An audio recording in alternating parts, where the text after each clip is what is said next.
দর্শক দেখছেন শুভেন্দু অধিকারী ঢুকছেন যেন মনে হচ্ছে যে মুখ্যমন্ত্রী ঢুকছেন, মানে এতটা ওনাকে ঘিরে উন্মাদনা। আমি আগে যেটা দেখালাম এটা হচ্ছে সল্ট লেকে যে অফিসটা আছে সেখানে যখন যাচ্ছিলেন, আজকের ভিডিও ওনাকে ঘিরে একেবারে কর্মীদের মধ্যে একটা বিরাট উন্মাদনা। তারপর মুরলীধর লেনে যেটা আছে অফিসটা, পুরনো অফিস, সেখানে যখন যান একই ছবি। যারা সব নেতা ওখানে ছিলেন তারা সামনে আসেন, কর্মীরা সব আসেন, ভিতরে ঢোকেন, পেছনে প্রচুর লোকজন, শুভেন্দু অধিকারীর নামে জয়ধ্বনি। তারপরে আমি আরেকটা ছবি দেখছিলাম, যারা অফিসে ছিলেন আর কি, সব নেতা, সিনিয়র নেতা, তারাও সব এসে মানে জড়িয়ে ধরেন। এই যে তথাগত রায় দেখছিলাম। আমি কালকে বলেছিলাম না যে শুভেন্দু অধিকারী হচ্ছেন অটোমেটিক চয়েস মুখ্যমন্ত্রী হওয়ার জন্যে। মানে উনি যেটা করেছেন এই যে জড়িয়ে ধরা, উনি যেটা করে দিয়েছেন মমতা ব্যানার্জিকে দুবার হারিয়ে, এবং ঘরেতে মমতা ব্যানার্জি ঘরের মেয়ে একেবারে ঘরে ঢুকিয়ে দিয়েছেন। ফলে উনি যেটা করেছেন, এর পরে যারা বঙ্গ বিজেপির আছেন, যারা এমএলএ হয়েছেন, তারা কেউ দাবি করবেন যে শুভেন্দুকে বাদ দিয়ে আমাকে মুখ্যমন্ত্রী করা হোক? কেউ করবেন? কারো মনে এটা আসবে শুভেন্দু অধিকারী যে রেকর্ডটা তৈরি করেছেন? ফলে পরবর্তী মুখ্যমন্ত্রী কে হবেন, শুভেন্দু অধিকারী হচ্ছেন অটোমেটিক চয়েস, এর বাইরে কোনো নাম নেই।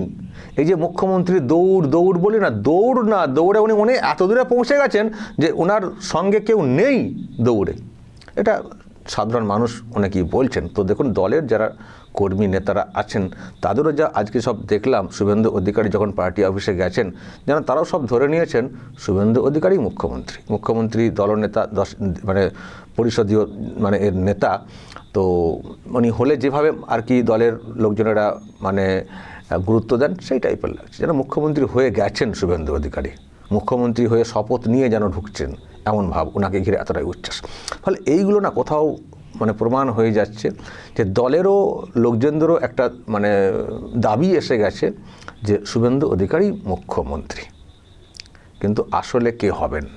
সত্যি কি শুভেন্দু অধিকারী হতে পারবেন? চিত্র, গ্রহণযোগ্যতা, দলের কর্মীদের উন্মাদনা, এগুলো তো জানান দিচ্ছে যে শুভেন্দু অধিকারী হচ্ছেন, কিন্তু আদতে কে হবেন? দর্শক, ইতিমধ্যেই সোশ্যাল মিডিয়াতে সব ছবি চলে এসছে। এটা যে কেউ মানে কেউ না কেউ হয়তো বানিয়ে ছাড়ছেন। এই যে শুভেচ্ছা জানাই আমাদের নতুন মুখ্যমন্ত্রী শুভেন্দু অধিকারী, পশ্চিমবঙ্গের মুখ্যমন্ত্রী বলে ছবি, নেম প্লেট ইত্যাদি, এবং আরও নেম প্লেট আবার বানান ভুল আছে একটু সামান্য দেখতে পাচ্ছি। আমি দেখছি শুভেন্দু অধিকারী নাম নিয়েও অনেকে আরও সব ডিজাইন করে সব সোশ্যাল মিডিয়াতে ছেড়েছেন। তো মানে যেন সোশ্যাল মিডিয়াতে দাবি, দলের কর্মীদের মধ্যে দাবি, মানে যেন নিশ্চিত হয়ে গেছে, মানে দল এখনও ঘোষণা করেনি, এরকম কিছু বলেইনি, কবে শপথ সেটাও বলেনি, কিন্তু একটা অলিখিত ঘোষণা, প্রচার, এটা মার্কেটে চলে এসছে, মানুষের মনে বিশ্বাসটাও হয়ে গেছে শুভেন্দু অধিকারী পরবর্তী মুখ্যমন্ত্রী। আমি দর্শক এক্ষুনি বলুন আপনার কি ধারণা, আপনার কি মত? আমি কালকে বলেছি যে আমার তো এটাই ধারণা, অটোমেটিক চয়েস। কিন্তু বিজেপির আবার আরএসএসের একটা মানে অবস্থান আছে, আরএসএস কিছু গাইড করে, আরএসএস কিছু কিছু গ্রাউন্ডে তারা তাদের ভাবনার কথা বলে, ফলে সেটা মেনে সিদ্ধান্ত নেয় অনেক সময় দল। এটা কথিত আছে, গুঞ্জন আছে মার্কেটে।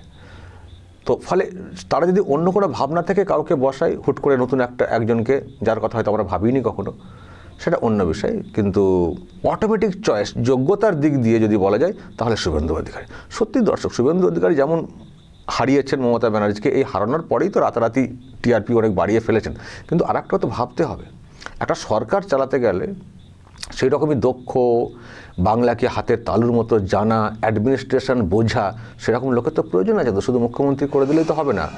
এই এত প্রতিশ্রুতি, বাংলাকে এগিয়ে নিয়ে যাওয়ার এই যে সংকল্প বলা, সেগুলোকে বাস্তবায়ন করতে হবে তো। তাছাড়া সব কিছু দেখা, আইন শৃঙ্খলা ইত্যাদি।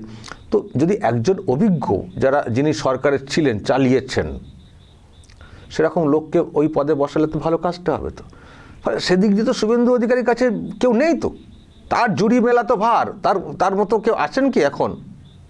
ফলে সব দিক দিয়ে যেমন উনি হারিয়ে যোগ্যতা অর্জন করেছেন, জনপ্রিয়তার নিরিখে এগিয়ে, তেমনি অ্যাডমিনিস্ট্রেশন চালানোর যে ওনার দক্ষতা এবং অভিজ্ঞতা, সেদিক দিয়েও কিন্তু উনি এগিয়ে। আর খুব উদ্যোগী মানুষ, উৎসাহী মানুষ, দায়িত্ব নিজে নিয়ে কাজ করতে পারেন। ফলে তার কাছে আর দ্বিতীয় চয়েস কে হতে পারেন এই মুহূর্তে? আমি কালকে ওই কথা বলেছিলাম যে অটোমেটিক চয়েস শুভেন্দু অধিকারী, এর বাইরে কোনো নাম নেই। আর এই দলের কেউই বলবেন না যে আমাকে দেওয়া হোক, যদি না বিরাট কিছু অন্য ভাবনা থেকে ভাবিত হয়ে থাকেন। কিন্তু দাঁড়াবে কি শেষ পর্যন্ত বিষয়টা? দর্শক, আজকের দিনে দাঁড়িয়ে আমি আপনাদেরকে আরও খানিকটা নিশ্চিত করতে পারি। আজকের দিনে দাঁড়িয়ে আমারও কোথাও মনে হচ্ছে যে যেটাকে অটোমেটিক চয়েস বলছিলাম, অবশ্যই অটোমেটিক চয়েস, এবং সেটাই কিন্তু নিশ্চিত চয়েস। কেন কথাটা বলছি? আমি একটা ব্যাখ্যা দিয়েছিলাম আপনাদেরকে যে এই যে বাংলাতে যে পরিবর্তনটা হলো, এই পরিবর্তনে অনেকেই কাজ করেছেন, দলের তরফ থেকে যারা দায়িত্বে আছেন অনেকেই কাজ করছেন। কিন্তু একজনের কাজের অবদান ভোলার নয়, ভুলতে পারবেন না দলের সর্বস্তরের লোকেরা। তিনি হচ্ছেন অমিত শাহ।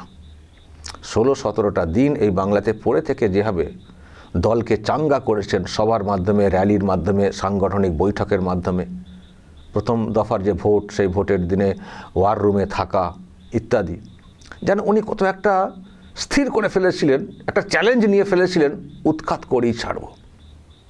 সেই জন্য একজন কেন্দ্রীয় হোম মিনিস্টার, যাকে অনেক সমালোচনা শুনতে হয়েছে, তার সত্ত্বেও কিন্তু শুধুমাত্র বাংলাতে পড়েছিলেন। গোটা দেশের তার দায়িত্ব কত কি, সেই দায়িত্ব সামলেছেন নিশ্চয়। এখান থেকে মন্ত্রিত্বের দায়িত্ব, তার সঙ্গে বাংলায় থেকে আগাম ঘোষণা করেছিলেন যে আমি থাকবো, থেকে যতটা ঘোষণা করেছিলেন তার থেকে বেশি ছিলেন, থেকে উনি কিন্তু ক্ষমতায় এনেছেন। আমি বলেছি আপনাদেরকে যে এই যে অমিত শাহ দায়িত্ব নিয়ে এতদিন আছেন, আমার ধারণা দল যে ওনাকে দায়িত্ব দিয়েছে, যান আপনি দায়িত্ব নিন, সেই দলের কথা শুনে এসছেন, আমার সেটা মনে হয়নি।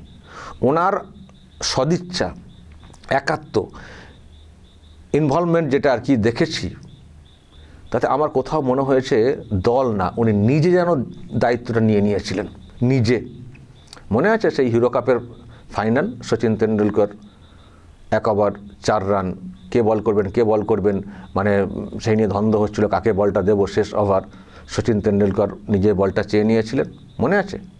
চেয়ে নিয়ে ওই রকম অবস্থায় ম্যাচকে জিতিয়ে নিয়ে চলে এসেছিলেন, মনে আছে? কলকাতায়। আমার লেগেছে যে শাহ ওই টাইপের, উনি নিজে দায়িত্বটা নিয়েছেন, আমি দায়িত্ব নিচ্ছি। ফলে ওনার কাছে একটা বিরাট চ্যালেঞ্জের ছিল, আর উনি দায়িত্ব নিচ্ছেন মানে ওনাকেও দল গুরুত্ব দিয়েছিল। তাহলে যে মানুষটি দায়িত্ব নিয়ে দলকে জিতিয়ে এনেছেন, এখন যদি তাকে এই রাজ্যের পরবর্তী মুখ্যমন্ত্রী কে হবেন সেটা ঠিক করতে দেওয়া হয়। আমি আজকে একটা খবর পেলাম, এই হচ্ছে একটা কপি, যেখানে বলা হয়েছে যে অমিত শাহকে এই বাংলার পরবর্তী মুখ্যমন্ত্রী কে হবেন সেটা বাছাইয়ের দায়িত্ব দেওয়া হয়েছে। দলের যে নেতা, সেই নেতা বাছাইয়ে ওনাকে দায়িত্ব দেওয়া হয়েছে, আর মোহন চরণ মাঝিকে দায়িত্ব দেওয়া হয়েছে। এবার আপনাদেরকে অঙ্ক কষতে হবে, যে মানুষটি দলটাকে এইভাবে জিতিয়েছেন এবং যাকে দায়িত্ব দেওয়া হয়েছে বাছাই করার, উনি কাকে বাছবেন? নিশ্চয়ই দর্শক, অমিত শাহের নানান টোন আপনারা শুনেছেন যখন কোনো সভাতে বক্তব্য রাখেন যেখানে শুভেন্দু অধিকারী উপস্থিত থাকেন। শুভেন্দু অধিকারীর নাম উনি যখন নিতেন মঞ্চে দাঁড়িয়ে, তার বাচনে, তার ভঙ্গিতে যেটা প্রকাশ পেত, তাতে আমরা বুঝতে পারতাম যে শুভেন্দু অধিকারীর প্রতি তার একটা অগাধ আস্থা। এটা কিন্তু প্রকাশ পেতই, বারবার পেয়েছে। আর আমরা সূত্রের খবরেও জানি যে শুভেন্দু অধিকারীর সঙ্গে শাহের একটা বিরাট রিলেশন, বিরাট সম্পর্ক। বিরাট সম্পর্ক, এবং উনি খুব বিশ্বাস করেন শুভেন্দু অধিকারীকে। এবার দর্শক 2 দিয়ে 4 করে দিন না। যে মানুষটিকে বাছাইয়ের দায়িত্ব দেওয়া হয়েছে, যদি এইটা না হতো তখন আমরা কিন্তু প্রশ্ন আরও রাখতাম যে কী হয়। যখন শুনছি যে ওনাকে দায়িত্ব দেওয়া হয়েছে মুখ্যমন্ত্রী কী হবেন সেটা বাছাই করার, সেই সঙ্গে উড়িষ্যার মুখ্যমন্ত্রীকে সহকারী করা হয়েছে, তার সঙ্গেও শুভেন্দুর খুব ভালো সম্পর্ক, মানে সম্পর্ক যেমন তেমন আস্থা রাখার মতো জায়গা শুভেন্দু অধিকারী তৈরি করেছেন। তো শুভেন্দু অধিকারীর বাইরে ইনারা কাকে বাঁচবেন দর্শক, কাকে বাঁচবেন? ফলে এই খবরটা সামনে আসার পরে আরও নিশ্চিত হয়ে গেলাম। অটোমেটিক চয়েস তো ছিলই, কিন্তু সাংগঠনিকভাবেও আমরা যেন কোথাও নিশ্চিত হচ্ছি শুভেন্দু অধিকারী পরবর্তী মুখ্যমন্ত্রী হতে চলেছেন। আমি আজকে এটা জানার পরে আমি নিজে নিশ্চিন্ত হয়ে গেছি যে পরবর্তী মুখ্যমন্ত্রী শুভেন্দু অধিকারী হচ্ছেন। দেখা যাক মেলে কিনা দেখা যাক। আমরা নানান আঙ্গিকে ব্যাখ্যা করলাম, কারণ এই বাংলায় যেসব নেতা আছেন তার মধ্যে শুভেন্দুকে বিরাট ভরসা করেন। আমি তো এটাও শুনেছিলাম একটা সময় যে শুভেন্দু অধিকারীকে ফেস করে ভোটে যাওয়া হবে, মানে পরবর্তী মুখ্যমন্ত্রী ঘোষণা করে ভোটে যাওয়া হবে। আমি এটাও শুনেছিলাম শুভেন্দু অধিকারীকে ফেস করে ভোটে যাওয়ার পক্ষে যে বিষয়টা, সেই পক্ষে থাকার যে বিষয়টা, সেখানে অমিত শাহ ছিলেন। শুভেন্দু অধিকারীকে ফেস হিসেবে ঘোষণা করে ভোটে যাওয়া, তাতে শাহেরও সাই ছিল। পরবর্তীকালে আরও ভাবনা থেকে সেটা করা হয়নি, কাউকে ফেস করে ভোটে যাওয়া হয়নি, আরও তারা নিজেরা এসে ভোটটা করালেন।